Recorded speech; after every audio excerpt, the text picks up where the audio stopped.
From the Liberal Party of Canada, we have Bonnie Brown, who is the MP from Oakville, a former chair of the House of Commons Standing Committee on Health. Bonnie is a staunch defender of the principles of the Canada Health Act.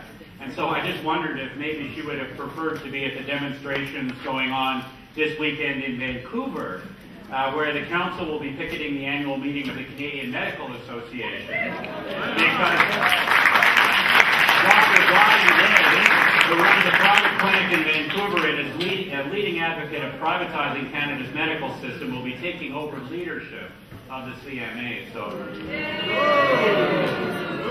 but Bonnie, to you. First, I'd like to thank the council for organizing the events of today and tomorrow, and the media for covering them, because we all know that the bedrock of democracy is an informed citizenry. At the present time, our citizens are not fully informed about the SPP, and that gives us all a very big job of spreading the word. As we approach the 6th anniversary of 9/11, you will all recall the mood after that event.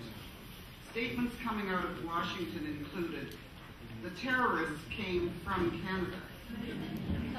Canada has lax immigration laws.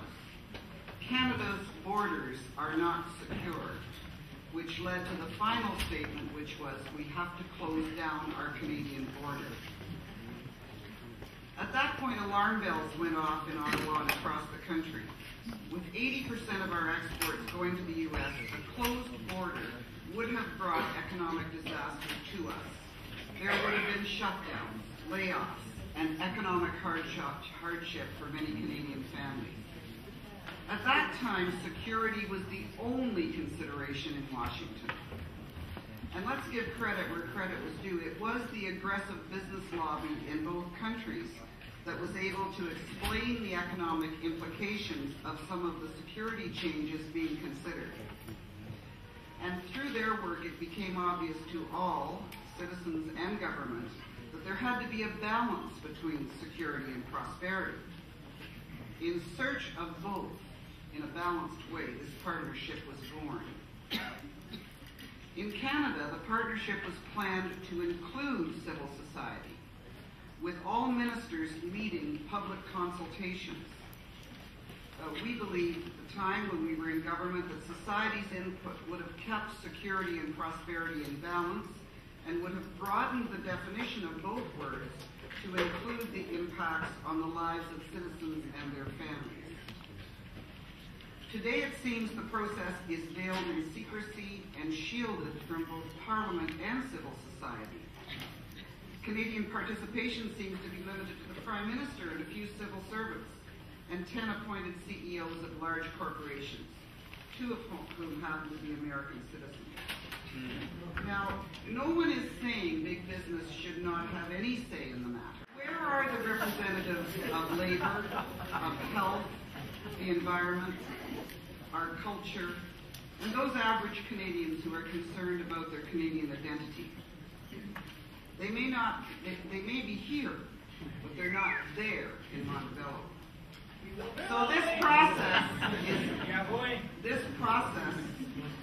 is out of whack. It's out of balance. And there is no indication that this Prime Minister has any intention of giving up his command and control style to let all Canadians in. I'm not saying we shouldn't cooperate with all our North American neighbors, but we need to balance also the concepts of cooperation and autonomy. This Prime Minister, with his penchant for all things American, his love for the American way, has put cooperation on top and downgraded autonomy and therefore our sovereignty. But no one is saying the Canadian-U.S. relationship is easy. It's easy for the NDP to attack the Liberals and say it's a seamless transition. I don't see it that way. Our relationship with the Americans is not easy. We live next to the most powerful nation on earth, and we do not have the option to move.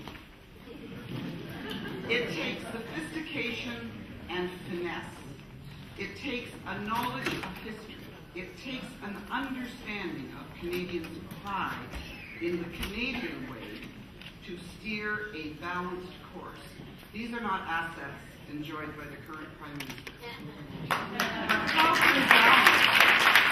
How can these balances be achieved when the sole focus for prosperity appears to be harmonization of rules?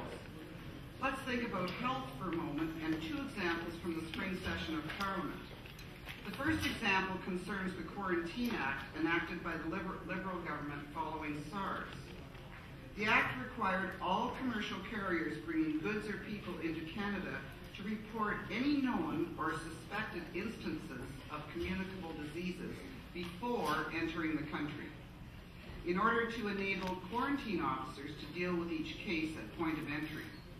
However, this spring, Bill C-42 was introduced by the Conservatives as an amendment to the Quarantine Act. It was described by them as a mere housekeeping bill of no real significance, and yet at its core, it attempted to exempt all land traffic from reporting requirements. Given that the majority of passengers and cargo coming into Canada does so by land, directly or indirectly by the U.S., this amendment would have effectively gutted the Quarantine Act.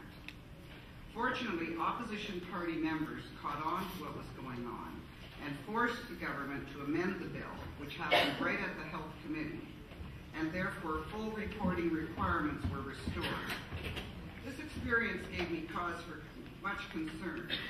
It is also worth noting that when this bill came to committee, the Conservative committee members seemed as perplexed by its lack of logic as were the opposition members.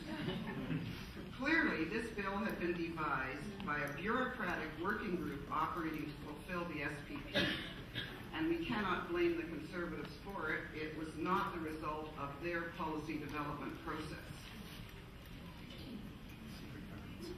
My second recent example has achieved a higher profile. It is the decision to amend Canada's regulations governing acceptable levels of pesticide residues allowed on fruits and vegetables. Judging by the number of imported fruits and vegetables on supermarket shelves, I'm not sure how our current pesticide regulations could be construed as creating significant problems for agribusiness. But apparently, the regulatory differences between Canada and the less restrictive American regime has been deemed a trade irritant and regulatory burden. We've now been assured by the Minister of Health that Canada's new limits will be based on science and therefore ensure the safety of people. One is left wondering what our current limits are based on, if not science. The Minister also assures us that Canada has and will maintain the highest standards of safety for pesticides and other toxins.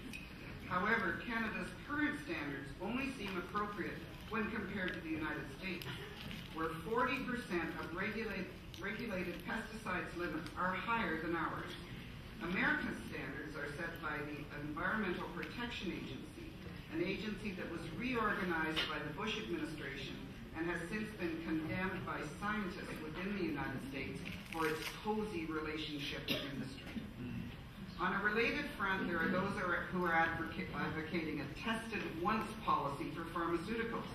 This means that once the FDA has approved a drug for U.S. use, it would automatically be approved in Canada. Given the reputation and the phenomenal political power of the American pharmaceutical industry, we are not comfortable at all with this approach.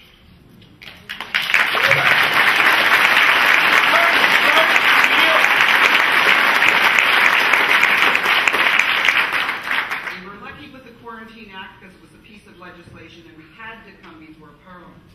But the message here is that most of this is being done by regulations. Bureaucrats devise them. They put them in the Canada Gazette. It's not the Globe and Mail. Very few people read it, and it's almost impossible to keep in touch with all the different rules they're proposing. Needless to say, this kind of harmonization through stealth is not acceptable to us. I'm very happy to be here with you today to express dissatisfaction with the SPP process in its elitist and exclusionary tactics.